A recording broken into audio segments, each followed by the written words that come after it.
Phenyl দিলে কি একটা বাকলে সকলে সব গুছে যায়।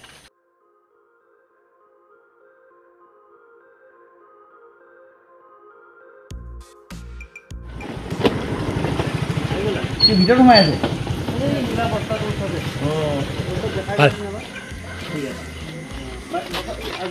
ক্ৰছ আছে ন? আছে আগুৱাই দিওঁ নেকি?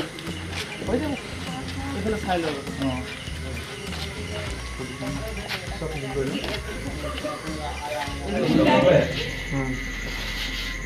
একদম ৰাস্তা পাৰ হৈ আহিছে। ঠিক আছে, ৰেস্কিউ কৰি ল'ম এতিয়া আমি।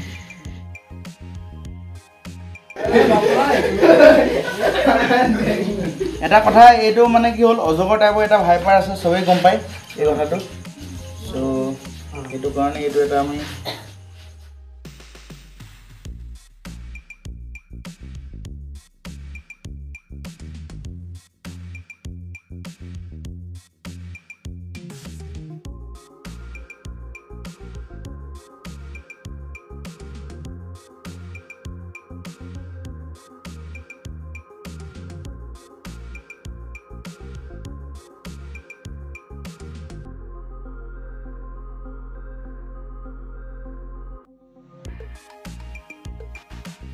ফেনাইলটো আপুনি কেতিয়াও নিদিব। না ফেনাইল দিলে কি একটা বাকলে সকলে সব গুছে যায়। ফেনাইলটো এটা বহুত প্ৰয়োজন হয়। এইটো ফেনাইলটো তাতে প্ৰয়োজন লিখা থাকে। ফেনাইল আপোনালোকৰ ঘৰত কেতিয়াও ব্যৱহাৰ নকৰিব। ফেনাইল মানুহৰ কাৰণে বহুত বেয়া বস্তু। যদি আপুনি উশাহ লয়, সেই উশাহটো মানে কি হয়, প্ৰদূষণ কৰি পেলাই। এতিয়া আমি যে উশাহ লৈছোঁ, এইটো প্ৰদূষণ হৈ গ'ল।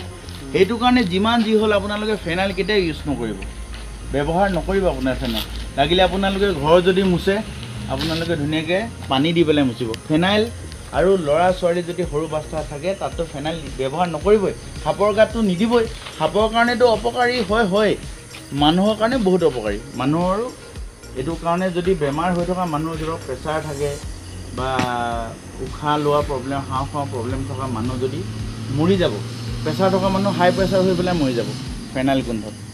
সেই গতিকে ফেনাইল কেতিয়াও আপোনালোকে ব্যৱহাৰ নকৰিব। এই বস্তুটো দোকানত, এইটো বস্তু এতিয়া পেলাই, আজি যদি ফেনাইল যদি আছে ঘৰত, সেইটো পেলাই দিব কালিলৈ। ক'ৰবাত পেলাই দিব আৰু বেলেগ এটা জেগাত, খালি পুখুৰী চুখুৰী জেগাত নেপেলাব। বেলেগ এটা জেগাত ডাষ্টবিনত পেলাই দিব, নহ'লে ক'ত পেলাই দিব। ফেনাইল ইউজ নকৰিব, বহুত বেয়া বস্তু, মানুহ বেমাৰ কৰি দিব। Thank U.